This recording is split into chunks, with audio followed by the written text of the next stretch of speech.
எல்லாருக்கும் வணக்கம். இந்த வீடியோவில் 3D RCC ஃப்ரேம்வொர்க் ஸ்ட்ரக்சரோட அனாலிசிஸ் பற்றி பார்க்க போகிறோம். இதுக்கு முன்னாடி வீடியோஸில் டீட்டெயிலாக மாடலிங் அண்ட் லோடிங் பற்றி பார்த்துருந்தோம். அதில் அனாலிசிஸ் பண்ணும்போது என்னென்ன ஃபேக்டர்ஸ் எல்லாம் நம்ம கன்சிடர் பண்ணணும், அனாலிசிஸ் ரிசல்ட்ஸில் எந்தெந்த விஷயம்லாம் முக்கியமான விஷயம், அதை எதை பேஸ் பண்ணி நம்ம டிசைன் இருக்கும் அப்படிங்கிறது எல்லாமே டீட்டெயிலாக பார்க்க போகிறோம். ஸோ இப்போது இந்த மாடல் நீங்கள் ஸ்க்ரீனில் பார்க்குற மாடல் பார்த்திங்கன்னா ஆல்ரெடி நம்ம க்ரியேட் பண்ணி வச்சுருக்கிற Staad.Pro மாடல் தான். இதில் லோடிங், விண்ட் லோட் அசைன் பண்ணுறது, டெட் லோட், லைவ் லோட் எல்லாமே முடிச்சுட்டு and then load combinations also completed. So இப்போ அனாலிசிஸ் பண்ணும்போது Staad.Pro வந்து எப்பயுமே முன்னாடி சொன்ன மாதிரி மேட்ரிக்ஸ் மெத்தடில் தான் ரன் ஆகும். ஸோ நம்ம பண்ணுற ஒவ்வொரு விஷயமே இங்கே எடிட்டர் ஸ்டாட் எடிட்டர் ஃபைலில் ஸ்டெப் பை ஸ்டெப் ப்ரொசீஜராக ஸ்டோர் ஆகிட்டு வரும். ஸோ இதில் நம்ம எப்போவுமே ஒரு ப்ராஜெக்ட்டுக்கு ஒரு தடவை கண்டிப்பாக வந்து ஒரு இன்டிமேஷன் கொடுக்கணும். நான் மாடலிங் அண்ட் செக்கிங், லோடிங் அந்த ஸ்டெப்ஸை முடிச்சுட்டேன், அனாலிசிஸ் பண்ண போகிறேன், so the structure is ready for analysing அப்படிங்கிறதுக்கு ஒரு இன்டிமேஷன் தான் வந்து பார்த்திங்கன்னா கமெண்ட்ஸில் analysis and perform analysis option. இது ஒன்லி ஒன்ஸ் ஒரு தடவை கொடுத்தா போதும் ஒரு ஸ்ட்ரக்சருக்கு. அதுக்கப்புறம் நீங்கள் என்ன மாடிஃபிகேஷன்ஸ் அந்த ஸ்ட்ரக்சரில் பண்ணியிருந்தாலும் அதுக்கு ஈச் அண்ட் எவ்ரி டைம் இந்த கமெண்டில் போய்ட்டு அனாலிசிஸ் அண்ட் பெர்ஃபார்ம் அனாலிசிஸ்ங்கிற ஆப்ஷனை கொடுக்க வேண்டிய அவசியம் கிடையாது. டைரெக்டாக என்ன பண்ணிடலாம்னா அனாலிசிஸ், ரன் அனாலிசிஸ். இதுக்கான ஷார்ட்கட் பார்த்திங்கன்னா Ctrl+F5. நான் கிளிக் பண்ணுறேன்.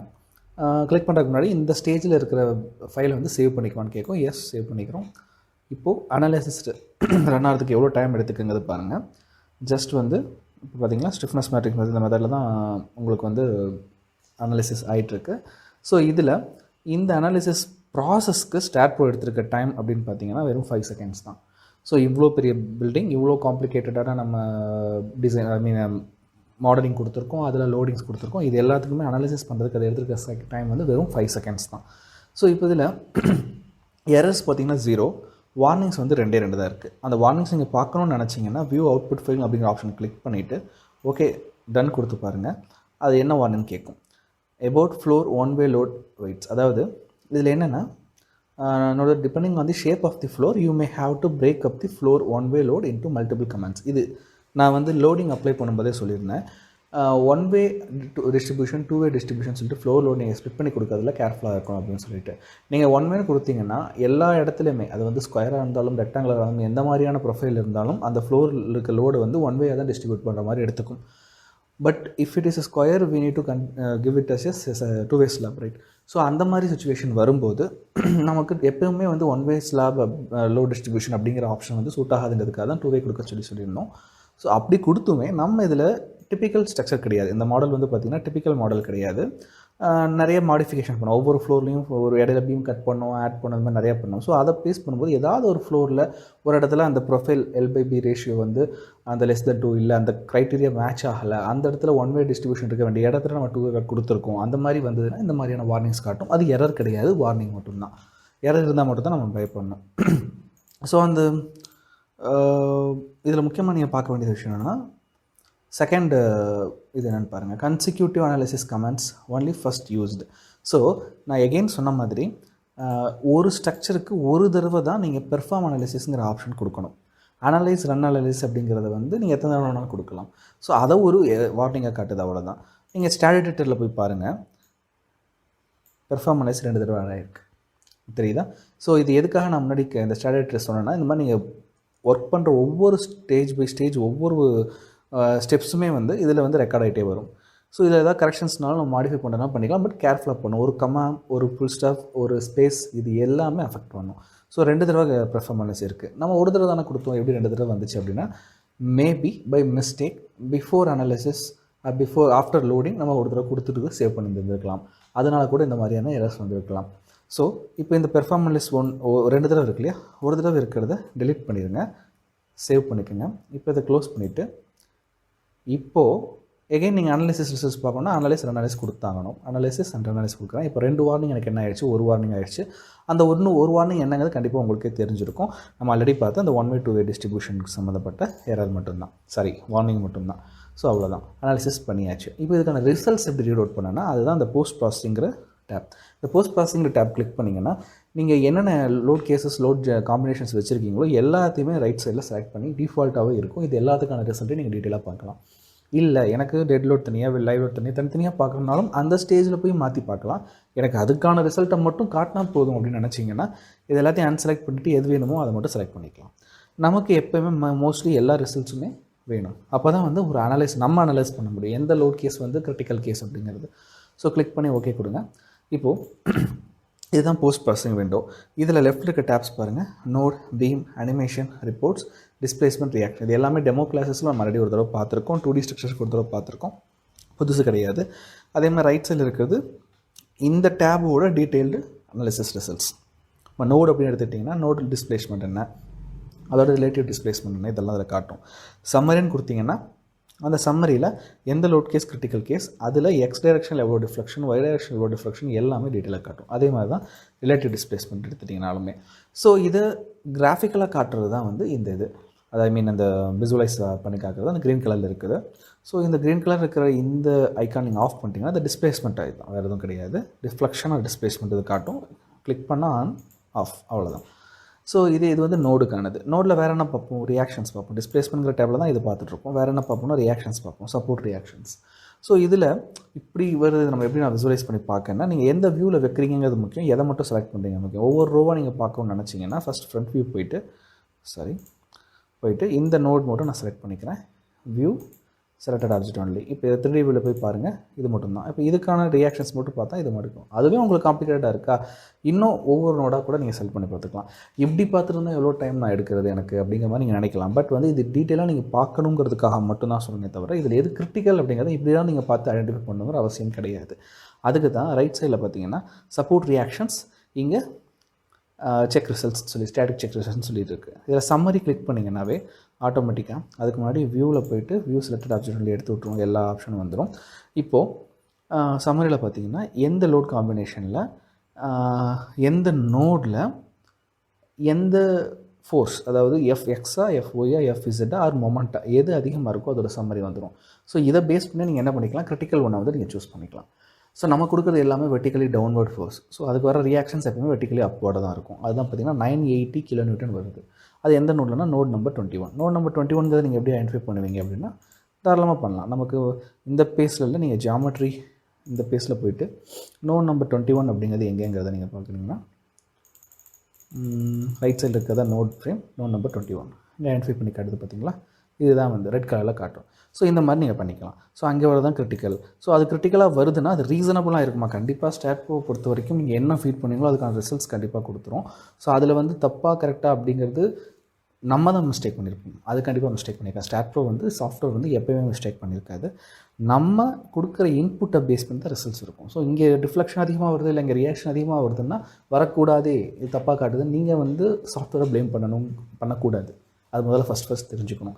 நீங்கள் என்ன இன்புட் கொடுக்குறீங்களோ அதுக்கான அவுட்புட் டிசைன் அண்ட் அனாலிசிஸ் தான் அது அவர் ரிசல்ட்டாக கொடுக்குது. அப்படி இருக்கும்போது நீங்கள் கொடுத்துருக்கிறதுல மேபி பை மிஸ்டேக் அந்த இடத்துல வரக்கூடாத இடத்துல ஒரு டிஃப்ளெக்ஷன் அதிகமாகவும் ஒரு ரியாக்ஷன் அதிகமாக வருதுன்னா அந்த இடத்துல அதிகமாக லோட் கொடுத்துருக்க வாய்ப்பு இருக்குது. ஸோ அதை கிராஸ் செக் பண்ணணும். ஸோ இப்படி தான் ஒவ்வொரு அனாலிசிஸ் ரிசல்ட்ஸையும் நீங்கள் ரீட் அவுட் பண்ணி இது ரீசனபிளாக, இது இப்படி தான் வருமா, இந்த ப்ரொஃபைல் இப்படி தான் இருக்குன்னா ஓகே, இல்லைன்னா எதாவது நம்ம மிஸ்டேக் பண்ணியிருப்போம் பார்த்து நீங்கள் ஐடென்டிஃபை பண்ணி அதை மாடலிங்கில் சேஞ்ச் பண்ணணும். நம்ம இதில் வந்து எல்லாமே கரெக்டாக தான் இருக்குது. ஸோ இதுக்கடுத்து மற்ற ரிசல்ட்ஸ் எப்படி பார்க்கணுங்கிறத பார்ப்போம். ஸோ இதுதான் வந்து பார்த்திங்கன்னா நோடல் ரியாக்ஷன்ஸ், அதாவது சப்போர்ட் ரியாக்ஷன்ஸ் எப்படி பார்க்குங்கிறது. ஸோ நெக்ஸ்ட் வந்து பார்த்திங்கன்னா பீம் பொறுத்த வரைக்கும் நம்ம என்ன பார்ப்போம், இப்போ நோடல் டிஸ்பிளேஸ்மெண்ட் பார்த்துட்டோம், டிஃப்ளெக்ஷன்ஸ் பார்த்துட்டோம். பீமை பொறுத்த வரைக்கும் பீமோட என் ஃபோர்ஸஸ் என்ன, பீமோட ஆக்சல் ஃபோர்ஸஸ் என்ன, பெண்டிங் மூமெண்ட் என்ன, ஷியர் ஃபோர்ஸ் என்ன, இதோட வேல்யூஸ் தானே பார்ப்போம்.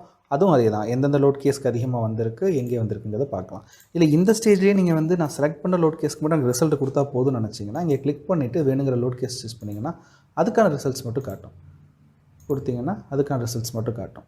ஸோ இந்த மாதிரி நம்ம அந்த அனாலிசிஸ் பேஸ் வரதுக்கு முன்னாடியே சூஸ் பண்ணிக்கலாம், இல்லை அதில் வந்ததுக்கப்புறம் நமக்கு வேணும்னாலும் அது மாதிரி நம்ம சூஸ் பண்ணிக்கலாம். ஸோ ஃபோர்ஸஸ், இப்போது இந்த ஃபோர்ஸஸோட வேல்யூஸே நம்ம இங்கே ஸ்க்ரீனில் பார்க்கலாம். ஆல்ரெடி நான் லேபிள்ஸில் உங்களுக்கு வச்சு காட்டியிருந்திருப்பேன். அப்படி பண்ணோன்னா இங்கே ரொம்ப வந்து வியூ ஹேண்டல் பண்ணுற மாதிரி இருக்கும். அது மீன் ரொம்ப கன்ஜெக்டடாக இருக்கும், நம்மளோட வேல்யூஸ் தெரியும். ஸோ அந்த வேல்யூஸை நீங்கள் டீட்டெயிலாக இங்கே பார்த்துக்கலாம். இப்போ சம்மரி பாருங்கள், இதில் எந்த மெம்பர் வந்து கிரிட்டிக்கல் மெம்பர் காட்டுதா, எஃப்இசட் இது இங்கே கிளிக் பண்ண ரைட் சைடு லெஃப்ட் சைடில் உங்களுக்கு அந்த பேனலில் ரெட் கலராக ஹைலைட் ஆகி காக்கும். அந்த ஹைலைட் ஆகிறது தான் வந்து கிரிட்டிக்கல் எலமெண்ட். அந்த எலமெண்ட்டில் தான் எஃப்எக்ஸ் மேக்ஸிமம் இருக்குது, எஃப்இசட் இவ்வளோ இருக்குங்கிறத நம்ம பார்த்துக்கலாம். ஸோ அதே மாதிரி axial forces, bending moment, shear force. யூஸ்வலாக பெண்டிங் மூமெண்ட்டை வச்சு தான் நம்ம வந்து டிசைன் வந்து பண்ணுவோம். உங்களுக்கு டிசைன் ரிசல்ட்ஸ்லேயே அந்த மொமெண்ட் எது கன்சிடர் பண்ணிக்கங்கிறது இந்த கால்குலேஷன்ஸ்லேயே வந்துடும். அது போக உங்களுக்கு கிராஸ் செக் பண்ணணும்னு நினச்சிங்கனாலும் அனாலிசிஸ் பண்ண உடனேவே கிரிட்டிக்கல் பெண்டிங் மொமெண்ட் என்னங்கிறது நீங்கள் தனியாக நோட் பண்ணி வச்சுட்டு டிசைன் பண்ணதுக்கப்புறம் அதில் வர ரிசல்ட்ஸில் அது கன்சிடர் பண்ணியிருக்க மொமெண்ட்டை தான் கன்சிடர் பண்ணியிருக்காங்கிறதையும் நீங்கள் கிராஸ் செக் பண்ணிக்கலாம். So maximum shear force. So இதே மாதிரி ஸ்ட்ரெஸ்ஸஸ், ஒரு மெம்பரில் எவ்வளோ ஸ்ட்ரெஸ் இருக்குங்கிறது பார்க்கலாம். ஈச் அண்ட் எவ்ரி மெம்பர் நம்ம சூஸ் பண்ணுற மெம்பர் தான். இப்போ இந்த மெம்பர் நான் சூஸ் பண்ணுறேன்னா இந்த மெம்பர் ஹரிஜனல் மெம்பர், இது வெர்டிக்கல் மெம்பர். இதில் என்ன ஸ்ட்ரெஸ் இருக்குங்கிறது இங்கே கிராஃபிக்கலாக உங்களுக்கு ரெப்ரசன்டேஷன் வந்துடும். அதோட டேப்லர் ரிசல்ட் இங்கே கிடச்சிரும். ப்ரொஃபைல் பாயிண்ட்ஸ் இருந்தால் காட்டும், ப்ரொஃபைல்ஸ் இது நம்ம கொடுக்கல. ஸோ இதில் வந்து பார்த்தீங்கன்னா மேக்ஸிமம் ஸ்ட்ரெஸ்ஸஸ் எப்படிங்கிறது உங்களுக்கு தெரிஞ்சிடும். ஸோ இதை ஈச் அண்ட் எவ்ரி பாயிண்ட் நான் ரேண்டமாக பார்க்கணும்னு நினச்சிங்கனாலும் அந்த மெம்பரோட லென்த்து பாருங்கள் 3 மீட்டர். அதே மாதிரி இந்த காலமோட லென்த்தும் 3 மீட்டர் நம்ம கொடுத்துருக்கோம். இதோட லென்த் எவ்வளோ கொடுத்துருக்கோம் 1.5 மீட்டர். இங்கே என்ன வருதோ அங்கே சேஞ்ச் ஆகிக்கும். ஸோ இதில் இந்த ஐக்கானை கிளிக் பண்ணி நீங்கள் எங்கே ட்ராப் பண்ணுறீங்களோ அந்த இடத்துல டிஸ்டன்ஸ் ஃபார் எக்ஸாம்பிள் 0.54னா அந்த 0.54 மீட்டரில் என்ன ஸ்ட்ரெஸ் அப்படிங்கிறது உங்களுக்கு காட்டிடும். டிஸ்பிளே இங்கே லெஜன்ஸில் ஆட் பண்ணிட்டீங்கன்னா என்ன ஸ்ட்ரெஸ் கிராஸ் செக்ஷன் வைஸும் காட்டும், லாங்கிடியூனல் செக்ஷன் வைஸும் காட்டும். இந்த வேல்யூஸோடு காட்டிடும். ஸோ இதையும் நம்ம கிராஸ் செக் பண்ணிக்கலாம். அடுத்து கிராஃப்ஸ். ஒரு இண்டிவிஜுவல் மெம்பரோட ஷியர் ஃபோர்ஸ் இந்த பெண்டிங் நான் ஓவராலாக பார்க்குறதுக்கான shear force and bending moment தான் இதெல்லாம் சொன்னேன். அதாவது எம்இசட் அப்படிங்கிறது பெண்டிங் மூமெண்ட், எம்இசட்ங்கிறத ஆஃப் பண்ணிடுறோம். எஃப்ஒய் அப்படிங்கிறது ஷியர் ஃபோர்ஸ், எஃப்ஒய் அப்படிங்கிறது ஷியர் ஃபோர்ஸ். இதை இண்டிவிஜுவல் மெம்பருக்கு பார்க்கணுன்னா, ஃபார் எக்ஸாம்பிள் இந்த மெம்பர் நான் பார்க்கணுன்னா கிளிக் பண்ணிவிட்டு கிராஃபுக்கு போங்க. அந்த மெம்பருக்கான பெண்டிங் மூமெண்ட் எப்படி இருக்கும், ஷியர் ஃபோர்ஸ் எப்படி இருக்கும், எல்லாமே கிடைக்கும். ஸோ இதுதான் வந்து ஒரு மெம்பரை ஒரு பெரிய ஸ்ட்ரக்சரை நீங்கள் அனாலிசிஸ் பண்ணதுக்கப்புறம் அது வர ரிசல்ட்ஸை ரீட் அவுட் பண்ணுற மெத்தட். இந்த போஸ்ட் ப்ராசஸிங்கில் இப்போ நான் காட்டின இந்த ப்ரொசீஜரில் நீங்கள் ஒவ்வொன்றும் ஈச் அண்ட் எவ்ரி பாயிண்ட் நீங்கள் என்ன பண்ணலான்னா ரிசல்ட்ஸை வந்து ரீட் அவுட் பண்ணலாம். இதில் முக்கியமாக இன்னொரு விஷயம் நீங்கள் கன்சிடர் பண்ண வேண்டியது, இந்த அனாலிசிஸ் ரிசல்ட்ஸை வச்சு நம்ம என்ன பண்ணுவோம், யூஸ்வலாக மேனுவல் டிசைனில் என்ன பண்ணுவோம், குரூப்பிங் பண்ணுவோம். ஃபார் எக்ஸாம்பிள் இது ஒரு 10 காலம் இருக்குது, எக்ஸாம்பிளுக்கு சொல்கிறேன், ஒரு 20 காலம் இருக்குது, அந்த மாதிரி வச்சுட்டிங்கன்னா அந்த 20 நம்பர் ஆஃப் காலம்ஸில் எந்த காலமில் மேக்ஸிமம் பெண்டிங் மொமெண்ட் அதிகமாக இருக்குது, இல்லை ஷியர் அதிகமாக இருக்குது, இல்லை எங்கே வந்து அந்த அனாலிசிஸ் அந்த ரொம்ப கிரிட்டிக்கல் மெம்பர் எதுவாக இருக்குது அப்படிங்கிறத நீங்கள் சூஸ் பண்ணுங்கள். ஏன் கிரிட்டிக்கலாக இருக்குது, மேபி இந்த இடத்துல ரெண்டு விண்ட்லோடும் ஆக்ட் ஆகிறதுனால இதுக்கு மேபி ஃபார் எக்ஸாம்பிள் இது எடுத்துகிட்டு வச்சுக்கோங்க, இந்த கார்னர் காலம் தான் உங்களுக்கு கிரிட்டிக்கல்னால் X direction wind as well as z direction wind ரெண்டுமே இங்கே ஆக்ட் ஆகும். ஸோ அப்படிங்கிற கேஸில் அந்த இடத்துல அந்த மெம்பர் கிரிட்டிக்கலாக இருக்கிறதுக்கு மோஸ்ட்லி வாய்ப்பு இருக்குது அந்த லோ ஜென்ட் காம்பினேஷனில். ஸோ அப்போ அந்த மெம்பருக்கு வர மேக்ஸிமம் லோடை வச்சு இந்த மெம்பருக்கு ரிலேட்டடாக இருக்கிற எல்லா காலத்துக்கும் அதே டிசைனை நீங்கள் ஃபாலோ பண்ணிக்கலாம். Which means grouping the structural members.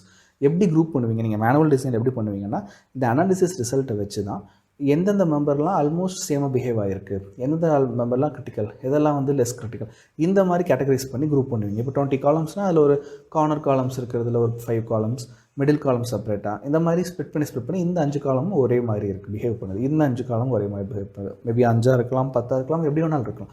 But அதை குரூப்பிங் பண்ணிவிட்டு அந்த குரூப் பண்ண மெம்பர்ஸ் எல்லாத்தையும் ஒரே மாதிரியான அதில் எது மேக்ஸிமமோ கிரிட்டிக்கலோ அந்த லோடுக்கு அந்த மொமெண்ட்டுக்கு அதுக்கான டிசைனை கம்ப்ளீட் பண்ணி அந்த டிசைன் ரிசல்ட்ஸையே என்டையர் அந்த குரூப் மெம்பர்ஸ்க்கும் நீங்கள் அடாப்ட் பண்ணிப்பீங்க. இதுதான் வந்து மேனுவல் மெத்தட். இதையும் நீங்கள் பண்ணலாம். அனாலிசிஸ் உங்களுக்கு டிசைனில் ட்ரஸ்ட் இல்லை Staad.Proல, அப்போ வந்து அனாலிசிஸோடு நிறுத்திட்டு அனாலிசிஸ் ரிசல்ட்ஸை வச்சு நீங்களே மெம்பர்ஸை குரூப் பண்ணிவிட்டு மேனுவல் டிசைன் கூட பண்ணலாம். அந்த ப்ராசஸும் நீங்கள் பண்ணலாம். இல்லை ஆட்டோமேஷன் நம்ம Staad.Proலேயே பண்ணிக்கலாம்னா அதுக்கு அடுத்த ஸ்டெப்ஸான டிசைன் நம்ம ஆல்ரெடி பார்த்துருந்தோம் இல்லையா, 2D ஸ்ட்ரக்சருக்கு அதே மாதிரி ஃபாலோ பண்ணோம்னா நமக்கு எக்ஸாக்ட் ரிசல்ட்ஸ் கிடைக்கும். அதை அப்படியே ப்ராக்டிக்கலாக எடுத்துக்க முடியுமானா நம்ம முன்னாடி சொன்ன மாதிரி நீங்கள் கொடுத்த இன்புட்டுக்கான அவுட்புட் தான். ஃபார் எக்ஸாம்பிள் இந்த காலமில் வர லோடு விட இந்த காலமில் லோடு கூட கொடுத்துருந்தீங்கன்னா இதுக்கு ஹெவியர் ரெயின்ஃபோர்ஸ்மெண்ட், இது கம்மியான ரெயின்ஃபோர்ஸ்மெண்ட் மாதிரி தான் ரிசல்ட் இதில் காட்டும். பட் அதை அப்படியே நீங்கள் ப்ராக்டிக்கலாக அடாப்ட் பண்ண முடியுமா அப்படின்னா முடியாது. அப்போ என்ன பண்ணணும், அப்போ இதை நீங்கள் குரூப்பிங்காக எடுத்துகிட்டு இந்த 2 மெம்பருக்கும் ஒரே மாதிரியான ரெயின்ஃபோர்ஸ்மெண்ட், இல்லை அப்புறம் ஃபுட்டிங்லேருந்தே ஒரே மாதிரியான ரெயின்ஃபோர்ஸ்மெண்ட் கொடுக்கலாம் அப்படிங்கிற டிசிஷனை நீங்கள் தான் எடுக்கணும். ஸோ இதுதான் வந்து மேனுவலுக்கும் இதுக்கும் உள்ள வேரியேஷன். ஸோ இதில் இன்னொரு முக்கியமான விஷயம், இந்த அனாலிசிஸ்க்கு அப்புறம் நம்ம பார்க்க போகிற டிசைன் வந்து நம்ம 2Dக்கு பார்த்ததோ சரி, டெமோவில் பார்த்ததோ சரி, first method design. Second method design ஒன்று இருக்குது, இன்ட்ராக்டிவ் டிசைன் சொல்லுவோம். இப்போ நீங்கள் மேனுவலாக எப்படி குரூப்பிங் பண்ணி பண்ணுறீங்களோ அந்த குரூப்பிங் ப்ரொசீஜரையே Staad.Proலேயே பண்ணிவிட்டு அந்த டிசைனிங்கையும் Staad.Proலேயே நீங்கள் பண்ணி ரிசல்ட் எடுக்கலாம். ஃபார் எக்ஸாம்பிள் எனக்கு இந்த மெம்பர்லாம் ஒரு குரூப்னா அந்த மெம்பர்ஸுக்கு மட்டும் அந்த மெம்பரில் எது கிரிட்டிக்கல் மெம்பரோ அந்த கிரிட்டிக்கல் மெம்பருக்கான மொமெண்ட் அண்ட் லோட்ஸ் எடுத்து அதுக்கான டிசைன் ரிசல்ட் அது எல்லாத்துக்கும் யூனிஃபார்மாக கொடுக்கும். அது செகண்ட் மெத்தட் டிசைன் சொல்லுவோம், இன்டராக்டிவ் மெத்தட் டிசைன் சொல்லுவோம். அது நான் ஆல்ரெடி இப்போ சொல்லும்போதே உங்களுக்கு புரிஞ்சிருக்கும். டிசைன் பொறுத்த வரைக்கும் அனாலிசிஸ் முடிச்சதுக்கப்புறம் Staad.Proல சிம்பிளாக நீங்கள் அந்த டேட்டாஸ் மட்டும் என்டர் பண்ணி டிசைன் கொடுத்தா ஆட்டோமேட்டிக்காக ரிசல்ட்ஸ் வந்துடும். பட் இந்த மாதிரி மேனுவல் மெத்தட் அப்படின்னாவே அந்த காம்ப்ளிகேஷன்ஸ் இருக்கும். பட் இன்னும் கொஞ்சம் அக்யூரசி இருக்கும். ப்ராக்டிக்கல் ஃபீஸிபிலிட்டி அப்படிங்கிறது அதுக்கு தகுந்த மாதிரி அக்யூரசி இருக்கும். ஸோ அந்த second method design, interactive design என்னங்கிறதையும் ஃபர்தராக அடுத்தடுத்த வீடியோஸில் பார்ப்போம். ஸோ இந்த வீடியோஸ்லேயே அனாலிசிஸோடு தான் நம்ம நிப்பாட்ட போகிறோம். இதுக்கடுத்து டிசைன் அப்படிங்கிறது 2Dக்கு பார்க்கும்போது ஈஸியாக இருந்திருக்கும். 3D ஸ்ட்ரக்சர்னு வரும்போது எந்தெந்த மெம்பருக்கு யூனிக்காக அசைன் பண்ண வேண்டிய சில பேராமீட்டர்ஸ் எல்லாம் இருக்கும். ஸோ அது கொஞ்சம் டீட்டெயிலாக பார்க்க வேண்டியதுனால டிசைன் பற்றின வீடியோ நம்ம நெக்ஸ்ட் வீடியோஸில் பார்க்க போகிறோம். அதுக்கப்புறம் செகண்ட் மெத்தட் டிசைன், அதாவது இன்ட்ராக்டிவ் டிசைன் வந்து பார்க்க போகிறோம்.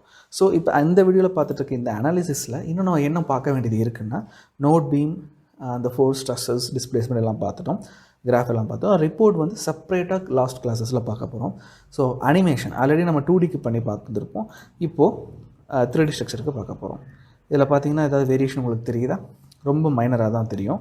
அதை நீங்கள் ஸ்கேல் பண்ணியும் பார்த்துக்கலாம். Deflection, apply. இதில் வந்து பார்த்தீங்கன்னா ஓகே, ரொம்ப மைனராக நமக்கு இந்த இங்கே பார்த்தீங்களா, இங்கே இருக்கிற மூமெண்ட்ஸ்லாம் பார்த்தீங்கன்னா ரொம்ப மைனராக இருக்கும். அதை நீங்கள் என்ன பண்ணலாம், ஸ்கேலை குறைச்சி மேக்னிஃபை பண்ணி ஸ்கேலை கூட்டினீங்கன்னா சைஸ் குறையும், ஸ்கேலை குறைச்சிங்கன்னா சைஸ் கூடும். ஸோ அதை பேஸ் பண்ணி நீங்கள் பார்த்து பண்ணிக்கலாம். இது வந்து ஜஸ்ட் வந்து விசுவலைஸ் பார்க்குறதுக்கு தான், வேறு எதுவுமே கிடையாது. Apply immediately. நான் வந்து டிஃப்ளெக்ஷன் ஸ்கேல் வந்து ஒரு 100 வச்சுக்கிறேன். ஸோ இது வந்து எவ்வளோ முடியுமோ அவ்வளோ நான் குறைச்சிட்டு இப்போது ஓகே கொடுக்குறேன். அனிமேஷனில் போகிறேன்.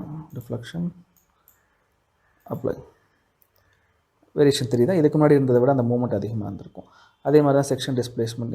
அதை நீங்கள் ஸ்கேலை குறைச்சி பார்த்தீங்கன்னா அது வந்து உங்களுக்கு விசுவலைஸ் ஆகி தெரியும். ரொம்ப விசுவலைஸ் ஆனால் நீங்கள் ரொம்ப வந்து ஸ்கேலை வந்து குறைக்கணும், அவ்வளோதான். இதில் வேறு எதுவும் கிடையாது.